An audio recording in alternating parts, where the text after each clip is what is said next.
In the future, there will be a vibrant, self-sustaining human civilization on Mars. The high road to Mars is one built on a foundation of gracious professionalism, the bedrock ethos of the first robotics competition. The earthbound dreamers of today, who are working to open the high road to a future Martian civilization, are the ancestors of tomorrow's Martians. I'm Phil Turek, one such ancestral Martian. Look at what I'm trying to do by creating simulated Martian cultural ambassadors to act as positive social influencers to somewhat depolarize society here in the United States. Imagine how much even better it would be if the United States were to bring real Martian ambassadors here. Hi, everyone. Phil Turek here. Happy Monday to you following Thanksgiving. During this Thanksgiving holiday, I went off and visited a place called Diggerland, USA. And I just wanted to share with you about it because, of course, I was thinking about Mars while I was visiting there. So let me begin with a small caveat about this place. And that is, I seem to recall attending a talk back in the early 1990s. Perhaps it was at the Case for Mars 5 conference or 4 conference, but sometime starting in 1990 or forward a few years. And my recollection is it was this Japanese construction firm, and they were presenting their analysis of how well would their construction equipment work on the surface of Mars. My recollection from that 30-year-old lecture I attended is that their conclusion was it would not work on Mars without significant modifications. And the main reason for that is because of the reduced gravity on Mars. It means the weight of all the construction vehicles is less than half of what it is here on Earth. It's only 3/8 gravity on Mars. And therefore, when you try to dig into the ground, you're actually just going to push the machinery upwards, not what you want to do. They explored the idea, perhaps it was for a moon application, but they explored the idea of having a crater with cables strewn across the crater floor to kind of hold the equipment down against the surface of the planet while they were working. And I think they decided that even that wasn't really very viable, wasn't going to work very well. So with that caveat, I want to share with you this place called Diggerland.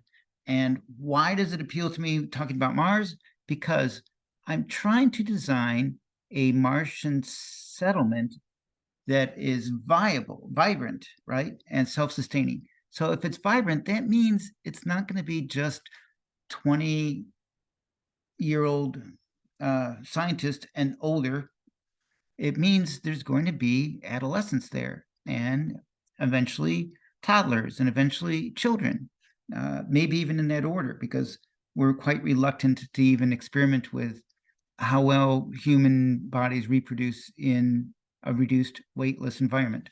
Although I want to make a reminder, we're going to be testing this with mice and eventually, I suppose, chimpanzees and other life forms before we even try it with the humans. And there are things we can do if we establish through those studies that we need a full gravity environment for a human baby to develop properly. But keep in mind, the whole idea of being in utero is to kind of simulate a weightless environment while a fetus is developing. All right, so here you see an image about these things. So again, the caveat is this stuff might not actually work on Mars as presented here, but they have like 20 of these excavators there.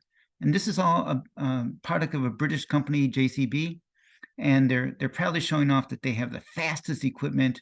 They have the fastest excavator. For example, it can go 110 miles per hour.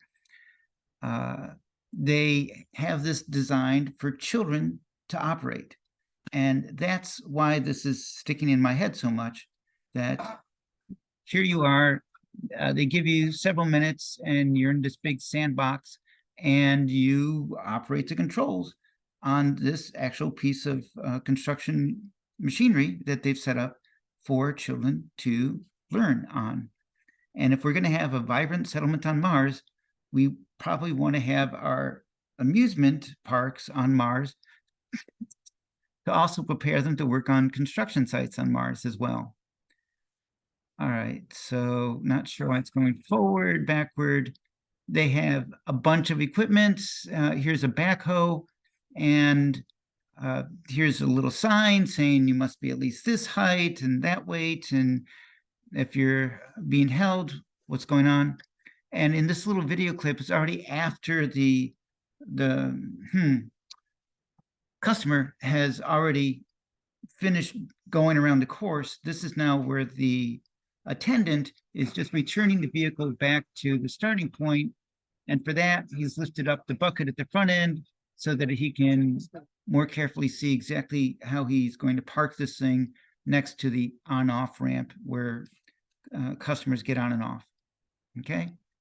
Here's another one, a roller. And again, it's the actual construction equipment. And if you're a kid, I didn't make a copy of the sign, but you know, they have height restrictions, and off you go around the course.